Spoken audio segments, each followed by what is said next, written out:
Bonjour, alors en résumé, pour ce qu'on a vu, pour le programme du mercredi, on a vu d'abord Rabbi Dommar Shmuel qui disait plusieurs halachot. Premièrement, que si il a mis la mezouza en l'accrochant dans un bâton et ensuite le bâton il a mis dans l'entrée, ça ne marche pas, parce que c'est marqué Bish Arecha dans l'entrée et pas posé. Il y a aussi une braïta qui nous dit cela, et elle rajoute aussi qu'il ne faut pas la mettre achoré adelet, il ne faut pas la mettre derrière l'entrée, il faut la mettre à l'intérieur du halal, ça sera pas soul sinon.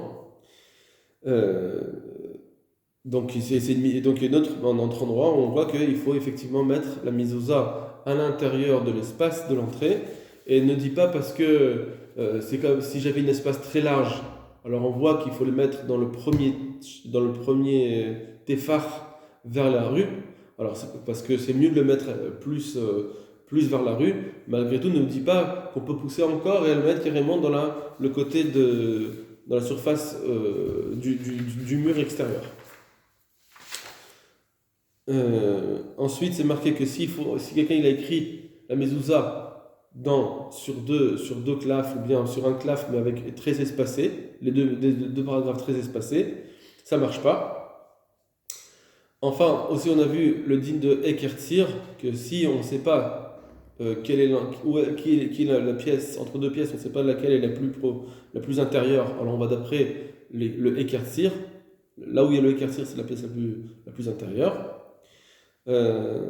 Ensuite, on a vu aussi qu'il y a un din de Ta'aseh velo min ha'asui, et donc il faut mettre d'abord l'encadrement. Il faut finir la porte avant de mettre la mezouza. Si on n'a pas fini l'entrée ni la porte, alors, et qu'on met d'abord la mezouza, et qu'ensuite on termine la construction, alors ça sera Ta'aseh velo min ha'asui. Ensuite, on a le din de Kimin Nagar, il ne faut pas faire Kimin Nagar, donc il ne faut pas la mettre à l'horizontale. Après, qu'est-ce qui s'appelle vertical? Est-ce que comme un noun, ça marche aussi? Ça, c'est ce qu'on verra Bezrat Hashem. Il y avait Rabbi qui avait une porte pour son Beth Midrash, et là-bas, il n'avait pas mis de mezouza, mais Ravuna, lui, il mettait une mezouza pour l'entrée de son Beth Midrash. Rashi, il explique parce que Rabbi, il utilisait cette porte, mais c'était que lui qui l'utilisait. Il y avait une entrée principale au Beth Midrash, alors que d'après Ravuna, celle de Ravuna, il y avait plusieurs portes, et celle-ci était très utilisée. Or, dans une pièce qui a plusieurs portes, on met la mezouza là où elle est très utilisée, là où elle est utilisée en général. Et enfin, on avait le din de mitzvah de poser la mezouza.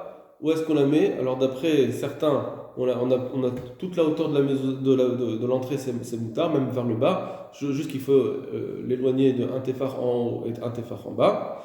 Mais d'après Shmuel, il nous dit qu'il faut le mettre au début du shlish alyon, du début du tiers supérieur, et sur ça,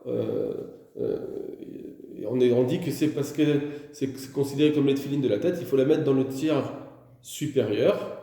Maintenant, si je veux éloigner, si je veux descendre un peu, je ne veux pas le mettre tout en haut, je veux descendre un peu, alors Shmuel nous a dit que tu ne dois pas dépasser ce tiers-là, ce tiers supérieur. Voilà, Katoulachem.